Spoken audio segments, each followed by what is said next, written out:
30 frames per second, or anything below it, is a cancer to gaming. If you're noobish enough to not really understand what this whole FPS thing really means, that's fine, pleb. Basically, just click on the highest quality available on this video. It should say 1080p HD 60. If the option isn't there, then I'm sorry, but you've somehow come into a position where you're running on a potato, not a PC. Anyway, you should notice how the footage of this particular game I'm showing looks very smooth and natural, right?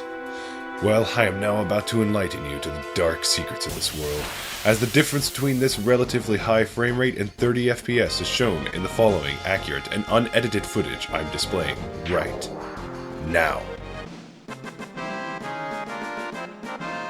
30 FPS is clearly a slideshow in comparison, and everything you ever thought was wrong. So while 30 FPS is certainly not preferable, does it justify calling it cancerous? Well, allow me to explain. Lower frame rates mean increased latency on like 99.8% of video games ever made.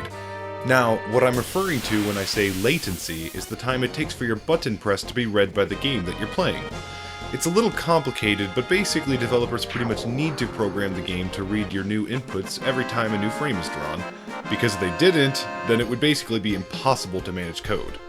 There are some weird arcade games like with vector-based graphics that don't really draw frames, I guess, so maybe those don't apply to the rules, but old games. With those exceptions aside, when gaming at 60 FPS, you're guaranteed at least 16.7 milliseconds of latency, which isn't all that much when you think about it. But when gaming at 30 FPS, this latency doubles to a staggering 33.3. This is simply put, unplayable. Seriously, do you have any idea how slow 33.3 milliseconds is? It's like this slow. If you couldn't read that text in that amount of time, then you need to go back to grade school, because I've taken dumps that are shorter than that. Now, some of you might be confused. You say, Howler, surely there are many fantastic classic games that for a long time were limited to lower frame rates.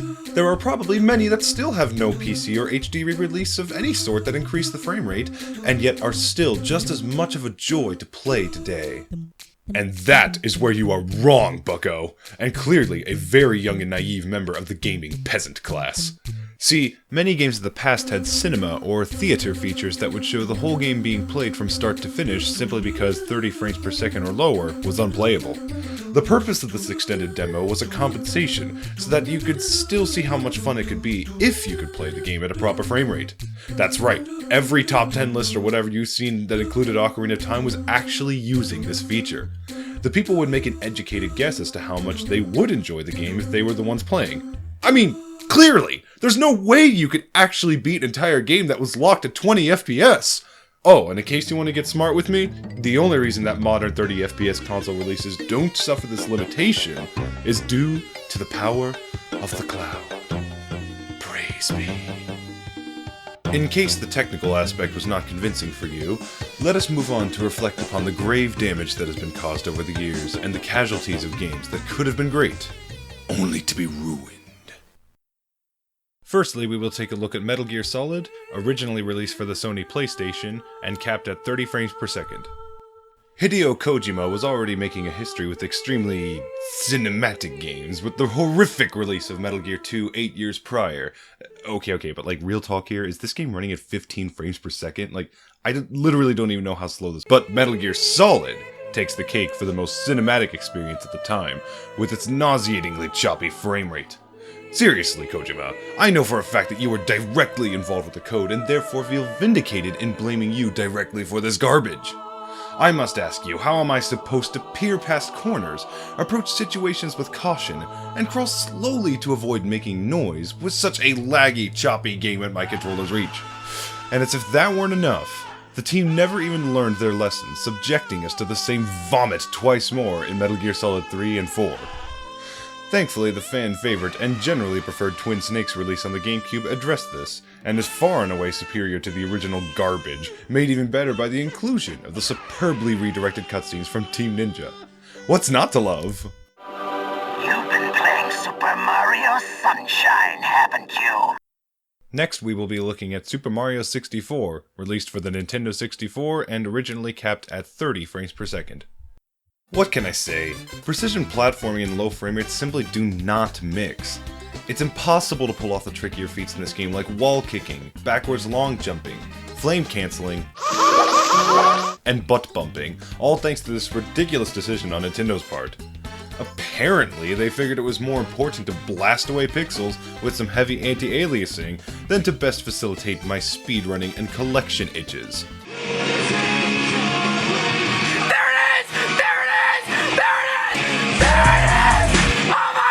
That's right! You see that clutchness? I'm a veteran! What's even more insulting is that this game has never seen a proper re-release to address this issue, and yet Wind Waker HD exists, eliminating speedrunning glitches of its own. Evidently, Nintendo has lost their priorities and focus. Moving on then, we will be looking at Final Fantasy VII, originally released for the Sony PlayStation. While there is a portion of the game that runs at a proper frame rate, anytime you enter a battle you will have to suffer a vomit-inducing 15 frames per second update. This is the point where Final Fantasy stopped being Final Fantasy to me. Gone was the smooth, responsive frame rate I perceived in older games like the first and sixth installments that kept my brain thinking fast and twitchy, which really was crucial as the series is well known for having tough-as-nails encounters that reward smart split-second decision-making. Squaresoft must have thought themselves that just because they're making slower-paced pseudo-turn-based RPGs, that they would get the free pass on making smooth, responsive games. But that's where they are wrong.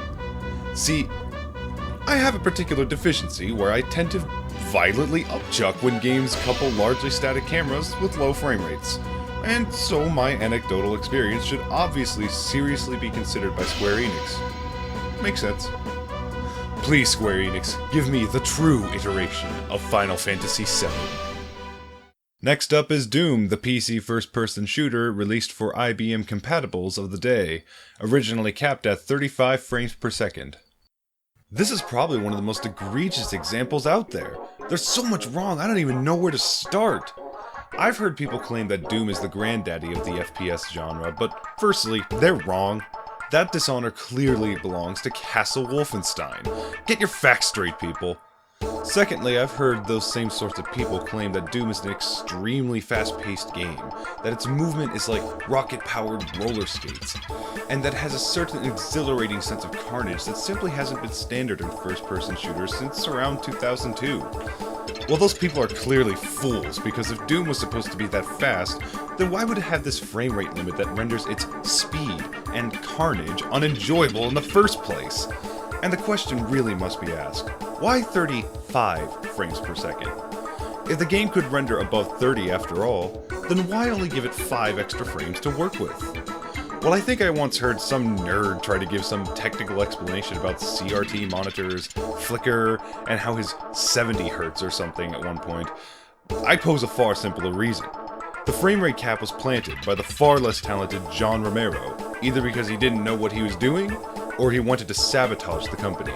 Look at Daikatana, people. Isn't it obvious? While we have modern source ports that fix the frame rate issue for Doom, this game still deserves special mention for poisoning the first-person shooter genre at its core, establishing the precedent that low frame rates are acceptable. And so we were stuck with this garbage in countless console releases, from GoldenEye to every single Halo game until 5. Moving on to a favorite of mine that's so good I can almost forgive its lower frame rate. The Lion King, which originally targeted anywhere from 12 to 24 frames per second. The Lion King was pushing for more detail and fluidity than most games released on the VHS Entertainment System at the time, but you can still see that such a low frame rate yields its penalties in latency here when Mufasa is trying to recover, but misses the QuickTime event due to the lag, ultimately resulting in his death. According to a Lion King developer, the plan was to originally have Mufasa live, but they unwisely made the decision to have the in-game actor perform his actions in real time, instead of scripting the event in a pre-rendered cutscene or something of the like, which results in this failure state executing every time a player reaches this point in the game. This careened the storyline far off its intended course, and while it happened to work out pretty well in the end thanks largely to Timon and Pumbaa, the developer stated that they really felt like the team could have done so much more than we have in the final product if they were just a bit more mindful of how they manage their resources. I suppose we can only dream how it would have been now. But it's not just games that low frame rates can poison. The dire effects can rear their ugly head in music as well. Why do you think the Beatles made such garbage music until they discovered good weed? Their first batch was clearly the depressant sort, but their second batch was the stimulant kind. This boosted their overall performance away from those dark, love me do and I wanna hold your hand days, right into Goodbye Hello, Sgt. Pepper's, Helter Skelter, Lucy in the Sky, and so on. And now for my closing words. Do you understand the implications now? This is not just the games of yesteryear that are succumbing to this either. They are prominent and prevalent games that millions of blind fools are praising year after year. Do you see how this is indeed much like a cancer? It starts with weak-willed individuals relinquishing their drive for better art and better games, and instead binding themselves with the chains that are ludicrous expectations of graphical fidelity, graphic whores, if you will. And eventually it spreads through the ecosystem to the developers, who insist that their games will be all the more cinematic upon their release. A cycle that has repeated itself since the early PlayStation 1 days. TVs adopted cheaper, less responsive designs in order to accommodate the HD craze. Streaming games will become the norm to placate our culture of instant gratification, and eventually, the tantalizing grip of big budgets, large production values, and frothing fanboys will drive the heart and soul of games into oblivion. So that's all I have to share then. You've seen the damage that 30 frames per second or lower can cause, and I believe the results really do speak for themselves. I hope this video has taught you a valuable lesson about why 30 frames per second is unacceptable. Be the wiser, my fair viewer, and become an active advocate in your communities. Spam the inboxes of your video game developers and local congressmen to explain why lower frame rates should eventually become a fined offense. Create rehabilitation centers for those who are affected by the mental illness of low frame rate acceptance. And remember, treat them with empathy and brotherly love as they recover from their fall, lest you become no better than them. At last I leave you with this, my viewers. We must unite to take back the most important factor that is under assault with modern video games. Fun. Thank you, my good viewer. May your responses always be timely.